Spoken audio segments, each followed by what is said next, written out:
With a broad agenda, the Economist Conference's first roundtable with the Government of Ireland considered all issues pertaining to the Irish economy and Ireland's outlook as a location for foreign direct investment. I think over the last few years we've been doing really well in terms of foreign direct investment.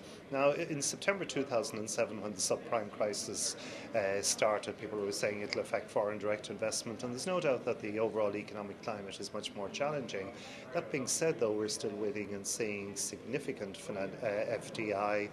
In fact, our foreign direct investment flows this year will be about 7% up than they were last year.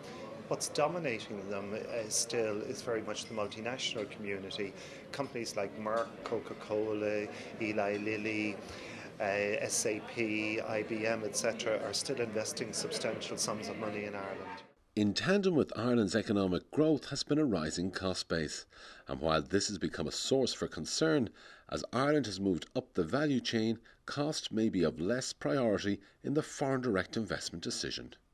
Productivity is essential.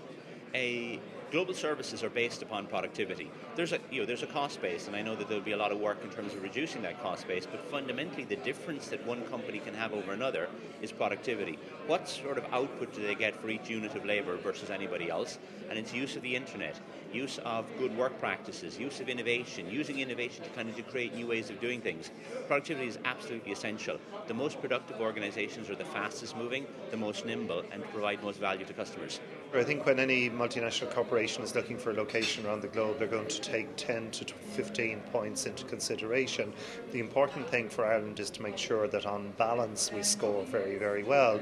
But undoubtedly some of the competitive features of Ireland would be the labour force, very, very highly skilled, the fact that we have a very strong corporation tax regime, a very, very low tax rate, also the environment for research, development and innovation. The fact that we have a very proactive immigration policy is very, very important as well. Strong Irish management, clusters of certain activities. You can't say that it's the same set of criteria for each individual project or sector, but there's a multitude of factors, and I think the proof that we're still competitive are a number of announcements that we've had recently by some of the world's leaders. It is expected that a softer property and employment market will make Ireland more cost-effective and more attractive to what is likely to be a smaller foreign direct investment market. But there is an underlying confidence that the factors that spawned the rise of Ireland as an export-led economy, including a low corporation tax rate, an educated workforce and a flexible regulatory regime, will help set the environment for its return. Over the medium to long term, the trend towards globalization is very likely to continue.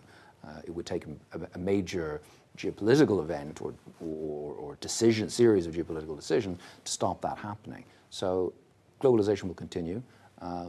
There will continue to be an expansion of the integrated production processes that we've seen since the second half of the 20th century, and that's likely to continue. As a small country, it just needs to get a very small fraction of that to be very successful, and it's done that over decades. Now, there's no reason to think that it can't continue to do that. So Ireland is extremely well placed as the biggest exporter per capita of services in the world. Is an indication of already where the country is at and gives an idea about where it could go in the future.